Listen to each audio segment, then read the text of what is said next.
and welcome to United Voice TV. I'm Daniela Intilli. This is the fourth in a series of news bulletins about your union and its work. First up, United Voice has recorded one of its biggest wins for members, recouping underpaid wages and super from a cleaning contractor. Late last year, cleaners contacted the union over allegations of sexual harassment by a company manager. Following a successful social media campaign, United Voice delved further into the company. The union found it was riddled with problems and was illegally underpaying cleaners, most of whom were international students.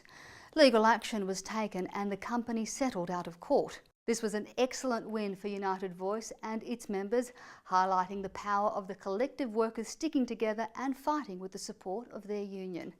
Andrea Sanchez is one of the cleaners affected. She told our reporter she never expected success against such a big corporation. The union can help you. They have the knowledge, they have all the supports. That is why I really support and I feel so grateful for the union, because they show me and they help me, and now I feel happy that company, they cannot continue to do what they was doing, and they stopped that company. United Voice members across the state celebrated the contribution of cleaners to our community on International Cleaners Day on June 15th. Local schools organised lots of celebrations to show cleaners how much they're valued. This year was important for school cleaners who launched their anti-privatisation campaign, Keep Our School Cleaners Public and Proud, despite a 7,500 strong petition to both the Premier and Education Minister's office. The government refuses to meet school cleaners. Worse still, Campbell Newman will only guarantee no outsourcing of school cleaning for the next 6 months, up to when the current certified agreement expires. Neither the Director General, who echoed this commitment, nor the Premier will guarantee job security past January next year. United Voice has once again written to the Premier, calling on him to guarantee there'll be no privatisation of school cleaning during the next term of his government if re-elected. Meanwhile, school cleaners aren't the only industry launching a campaign against Campbell Newman's attacks. Teacher aides are also faced with the prospect of losing important rights and conditions. Despite the fact they're celebrating their 40th anniversary this year, teacher aides are now once again fighting for the very things that they thought were safe, such as rights to minimum staffing levels and a say in reasonable workloads and maximising hours to get a living wage. The new laws also restrict our ability to bargain for a new certified agreement. What's more, the Newman government's laws passed last year take away job security and union rights. They do not want teacher aides working above or beyond 25 hours a week. You've got some teacher aides that are on 34 hours and 30 hours like myself. And that means a cut in wages. At the end of the day, if they only want us to work 25 hours, I will actually be getting a wage cut.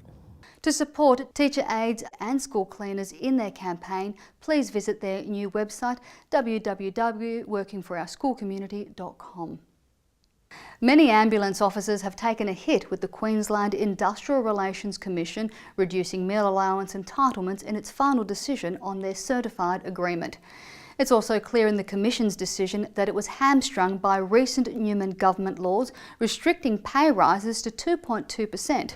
During the case, the government tried to attack almost every significant entitlement for ambulance officers, from workplace health and safety to allowances, pay, consultation and dispute resolution rights, rostering and the classification structure.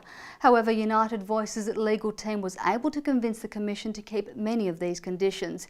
This push by United Voice to fight hard and hold on to conditions was the clear view of the vast majority of ambulance members when surveyed by the union. But there's no doubting some of the attacks got through the Commission and will hurt members. That's why United Voice embarked on an immediate statewide consultation tour.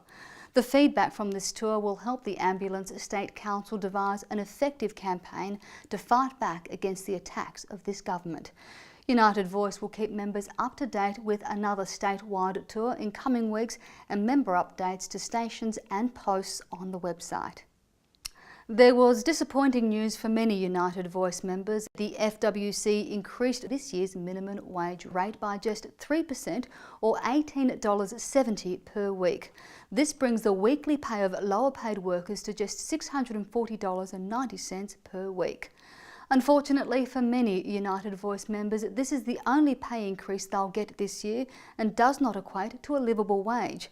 1.5 million Australians are on the minimum wage, and this increase does not go any way towards helping them and their families put food on the table and pay the rent.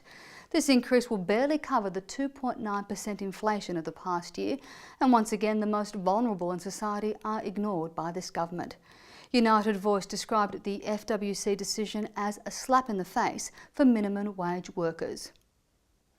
If you want to know more about your union and its activities, go to the United Voice website www.myunitedvoice.org.au.